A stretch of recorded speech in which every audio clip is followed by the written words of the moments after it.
Bakhmut in eastern Ukraine is now the epicenter of the battle.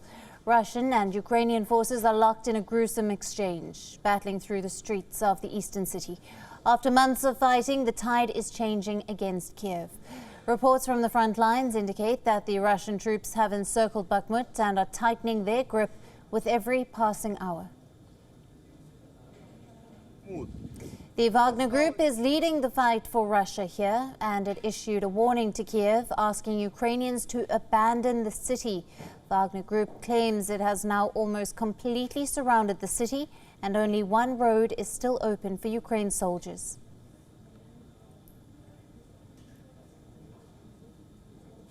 The city's capture would have mostly symbolic value for the Kremlin. However, despite the overwhelming odds, the Ukrainians are digging in deep.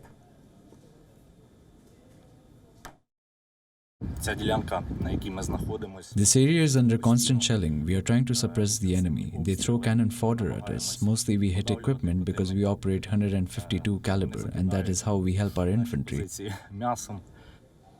Ukraine is reinforcing the area with elite units, while regular Russian army and forces of the Russian private military group Wagner have made further advances into Bakhmut's northern suburbs.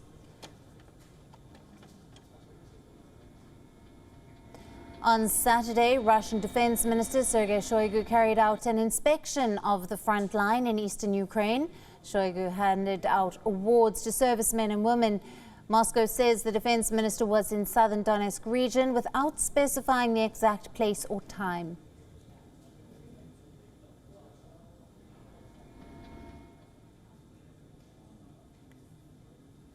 Right now, this is what Bakhmut looks like. Months of artillery fire has reduced the city to rubble. Not a single building seems intact, showing how relentless the shelling has been. This small industrial city, known for its salt mines, used to be home to some 70,000 inhabitants, but now it is a ghost town, battered and bruised.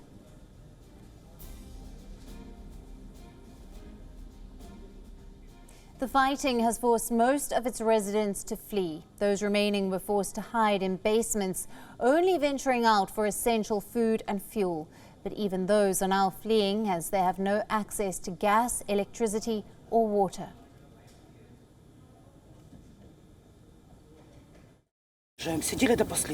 We are leaving. We remained until the very last. We wanted to stay. But how can we? Our neighbors' flat has now been destroyed. It is time to go. As per latest reports, there is intense Russian shelling of routes leading west out of Bakhmut, an apparent attempt to block Ukrainian forces' access in and out of the city.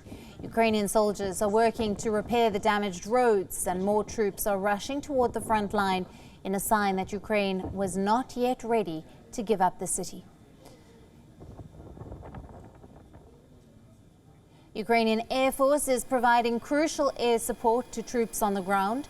Helicopters play a vital role in delivering ammunition and provision, evacuating wounded and dead.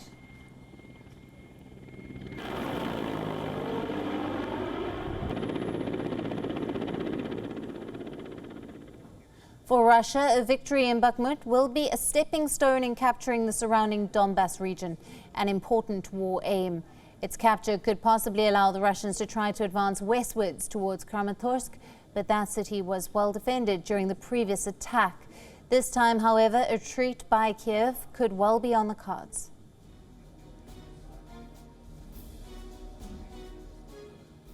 For more on this, we're being joined live by Lester Munson, who is a senior fellow at the National Security Institute. Thank you for being with us. Now, why is Russia fighting so hard for Bakhmut, as it holds little strategic value? Or could this be a stepping stone in capturing the surrounding Donbass? It's a terrific question. Russia has not had many victories on the battlefield for the past few months. Ukraine actually pushed Russian forces back at the end of last year in several key places, and there's been a kind of a limbo since then. So Russia desperately needs any kind of victory on the battlefield, strategic, symbolic, it doesn't matter. They need something where they can claim victory, and it appears that Russian decision makers have decided Bakhmut is the place where that is going to happen. This battle's been going on for months. It has cost tens of thousands of Russian lives, so the sacrifice has been enormous. It is unclear, however, I would say, that this victory will ultimately be of any strategic value beyond the symbolic here for Russia. Right. We are getting reports that Russian troops have encircled Bakhmut and are tightening their grip. What are the options for the Ukrainian soldiers now? Well, it is clear that Ukraine may have fewer and fewer options going forward. I do think it's a mistake to underestimate the Ukrainian fighting forces. They've been amazing for the past year, so I think it would be foolish to say that they're doomed. But there have been some signals that Ukrainian forces may be withdrawing from Bakhmut in a strategic move and setting up more of a barricade to the west to prevent Russian forces from going anywhere beyond Bakhmut. That is a distinct possibility. Right, and where are we now with the war? Has the tide turned against Kiev, or with the promised military aid that will be coming, including those tanks, will that change the picture? Well, I think that's an excellent question. My sense is while this may be a minor setback for Kyiv, they continue to be in a strong position, and if anything, a Ukrainian withdrawal from Bakhmut may enable Ukrainians to make a better argument to the United States and the West that they need more and better weapons now. So there's a question of whether the United States will provide F-16s for Ukraine. I think the Ukrainians will have a much better argument if they don't prevail in Bakhmut to get those planes, which should help them immediately with the battle against the Russians. Right, Lester, thank you very much for your valued insights and your time being on the show. Thank you. WION, now available in your country. Download the app now. Get all the news on the move.